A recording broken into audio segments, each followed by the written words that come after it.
ইতিহাসে এমন কিছু মুহূর্ত আছে যা প্রথম দেখায় মনে হয় চূড়ান্ত পরাজয়, কিন্তু সময়ের সাথে সাথে তার আসল রূপটা বেরিয়ে আসে। হ্যাঁ, আর বোঝা যায় যে ওটা আসলে ছিল এক অসামান্য বিজয়। ঠিক তাই, আজ আমরা ঠিক তেমনই একটা ঘটনায় ডুব দিতে চলেছি, যার নাম হুদাইবিয়ার সন্ধি। আমাদের আজকের আলোচনার ভিত্তি কয়েকটা উৎস।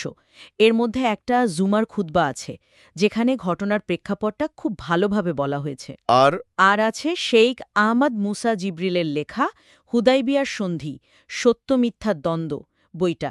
এটা চুক্তির কৌশলগত দিকগুলো তুলে ধরে। দারুণ!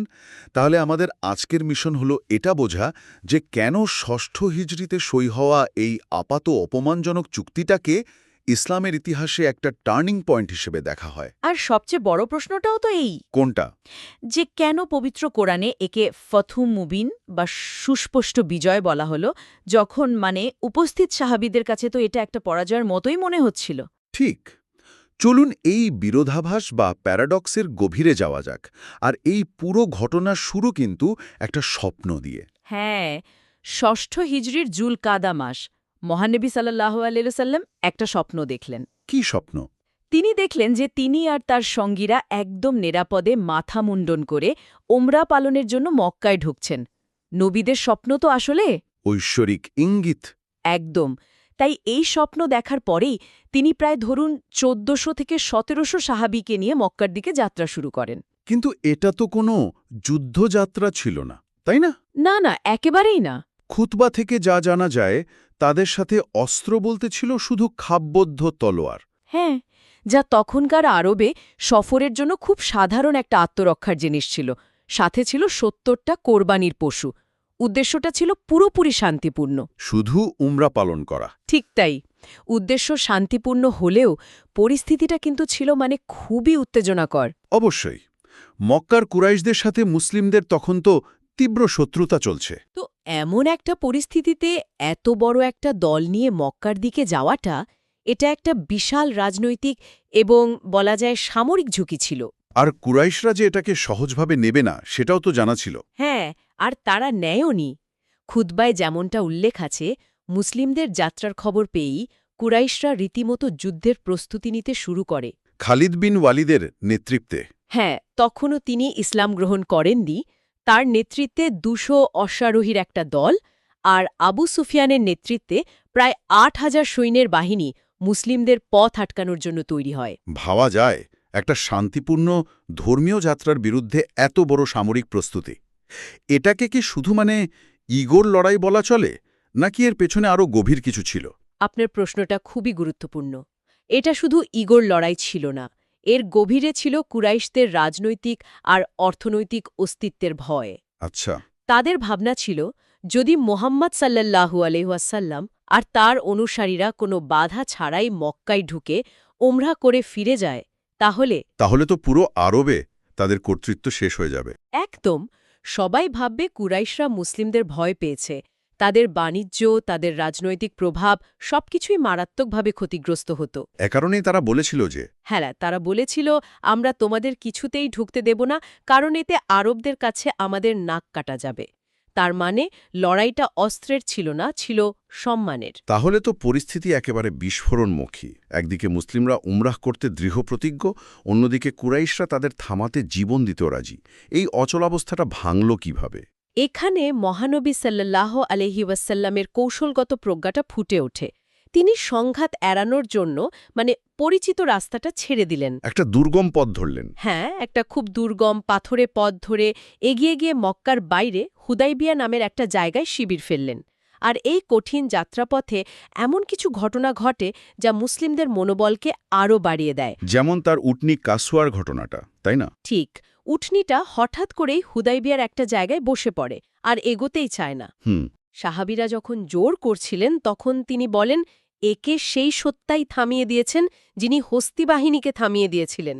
এটা ছিল একটা স্পষ্ট ইঙ্গিত যে এখানেই থামতে হবে, সংঘাতের বদলে অন্য কোনো সমাধান খুঁজতে হবে। একদম। আর ঠিক তখনই দেখা দেয় তীব্র পানির সংকট। মরুভূমিতে এর চেয়ে বড় বিপদ আর কি হতে পারে? কিন্তু এখানেও তো কিছু অলৌকিক ঘটনা ঘটে। হ্যাঁ, দুটো।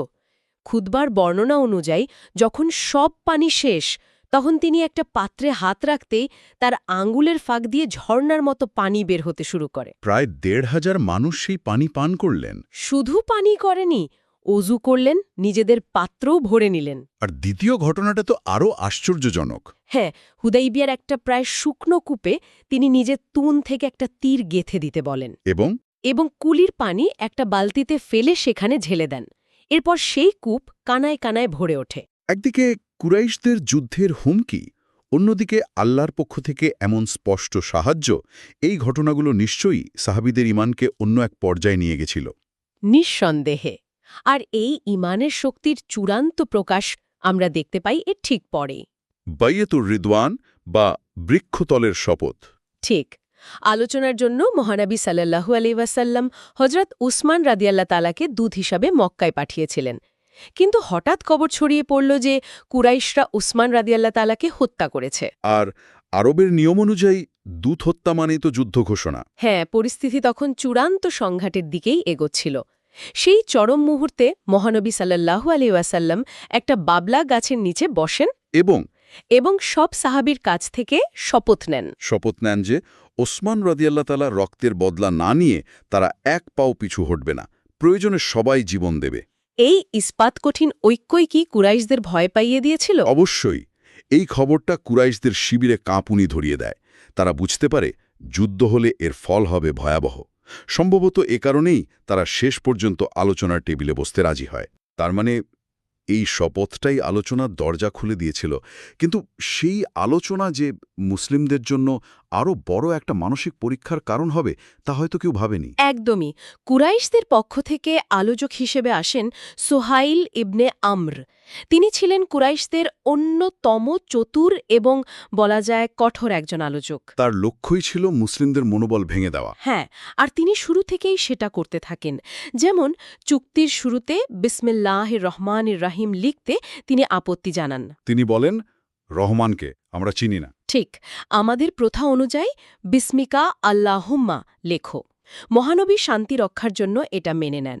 এরপর তিনি মোহাম্মদুর রাসূলুল্লাহ বা আল্লাহর রাসূল মোহাম্মদ, এই কথাটাতেও আপত্তি তোলেন। হ্যাঁ, তার যুক্তি ছিল, আমরা যদি তোমাকে আল্লাহর রাসূল হিসেবে মেনেই নিতাম তাহলে তো তোমার সাথে যুদ্ধই করতাম না। এখানে তোমার আর তোমার বাবার নাম লেখো। এটা তো সাহাবীদের জন্য এক বিরাট আঘাত ছিল। অবশ্যই, কিন্তু মহানবী সাল্লাল্লাহু আলাইহি ওয়াসাল্লাম নিজের হাতে রাসূলুল্লাহ শব্দটা কেটে দিয়ে শান্তিকে প্রাধান্য দিলেন। তিনি ব্যক্তিগত পরিচয়ের ঊর্ধ্বে উঠেছিলেন। কিন্তু সবচেয়ে কঠিন শর্তটা তো অন্য ছিল, তাই না? হ্যাঁ, চুক্তির সেই শর্তটা ছিল, এ বছর মুসলিমরা উমরা না করেই ফিরে যাবে। পরের বছর আসতে পারবে। হ্যাঁ, কিন্তু মাত্র ৩ দিনের জন্য। আর খাপবদ্ধ তলোয়ার ছাড়া অন্য কোনো অস্ত্র আনা যাবে না। আর দ্বিতীয় যে শর্তটা? দ্বিতীয় শর্তটাই সাহাবীদের মধ্যে রীতিমতো বিদ্রোহের আগুন জ্বালিয়ে দেয়। কোনটা?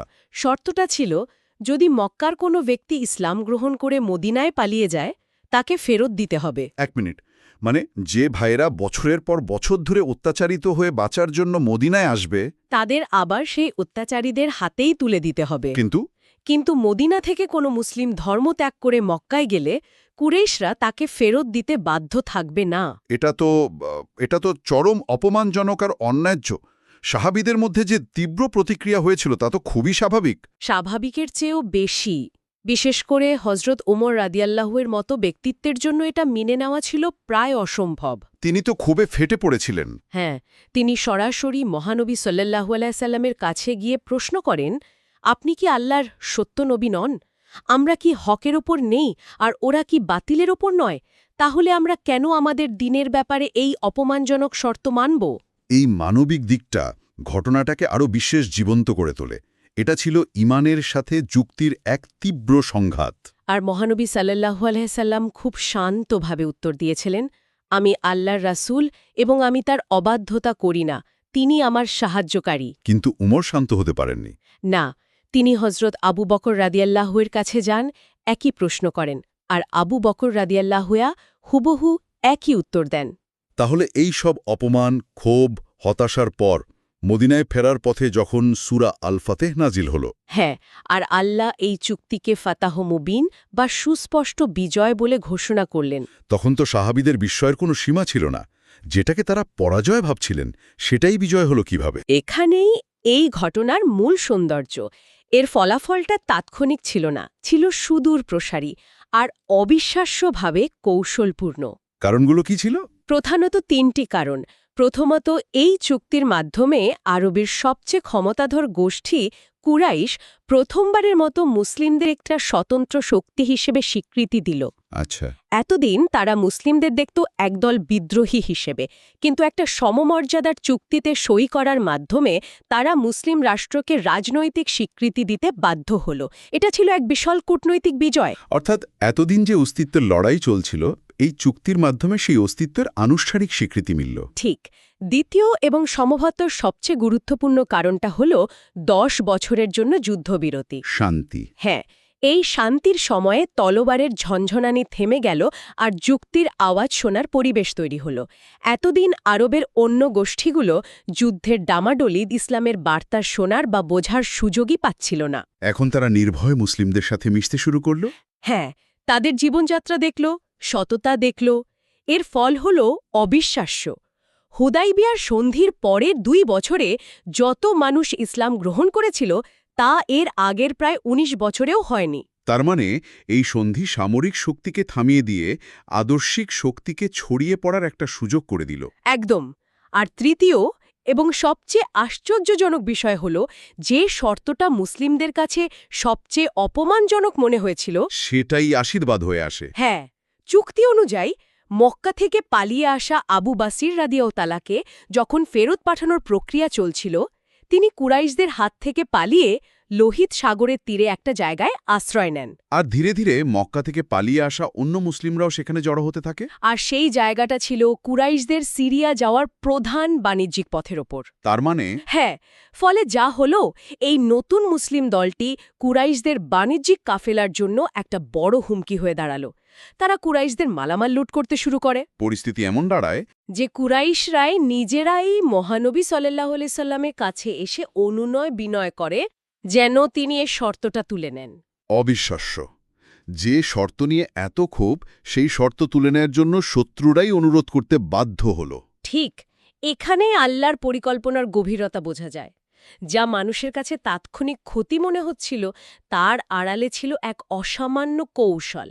হুদাইবিয়ার সন্ধি তাই কোনো সামরিক বিজয় ছিল না। না, এটা ছিল একটা নৈতিক, কূটনীতিক এবং আদর্শিক বিজয়, যা 2 বছর পরেই মক্কা বিজয়ের পথটা খুলে দিয়েছিল। তাহলে সবকিছু মিলিয়ে আমরা কি বুঝলাম? হুদাইবিয়ার সন্ধি আমাদের শেখায় যে কখনো কখনো বড় বিজয় অর্জনের জন্য ছোট ছোট বিষয়ে ছাড় দিতে হয়। দূরদৃষ্টি, কৌশলগত ধৈর্য, এগুলো তাৎক্ষণিক আবেগের চেয়ে অনেক বেশি শক্তিশালী হতে পারে। এটি কেবল একটি ঐতিহাসিক ঘটনাই নয়, এটি নেতৃত্ব, ধৈর্য এবং আল্লাহর পরিকল্পনার উপর আস্থার এক কালজয়ী উদাহরণ। এই ঘটনাটা বৃহত্তর প্রেক্ষাপটে শান্তি আর আলোচনার শক্তিকেও তুলে ধরে। আজকের আলোচনা শেষে একটা প্রশ্ন রেখে যেতে চাই।